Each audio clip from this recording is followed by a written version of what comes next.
বলছি আমি তো ছোট থেকেই কলকাতায় মানে বড় হয়েছি।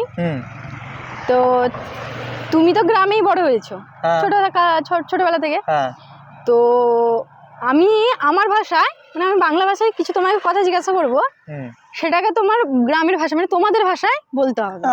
কোনো ব্যাপার না, বলতে কোনো ব্যাপার না। তাহলে বলো তো বেগুনকে কি বলে তোমাদের গ্রামের ভাষায়? বেগুনকে আমাদের গ্রামের ভাষায় বার্তিক বলে। আর টমেটোকে? টমেটোকে টমাটুম। আর নারকেলকে? নারকেলকে লাড়িয়া।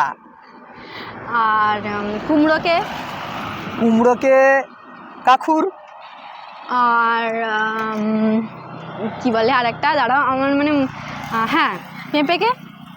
পেঁপেকে পিপ্পা বলে, পিপ্পা। আর পেঁয়াজকে? পেঁয়াজকে পেঁইচ। আর শশাকে? শশাকে বলে কাকুর। বাবা গো। আচ্ছা তুমি কি আমি যে এই উড়িয়া যে বললাম যতগুলো, সেগুলো কি তুমি কি মনে রাখতে পেরেছো? না, একটু হয়তো একটা, কিন্তু সবটা মনে নেই।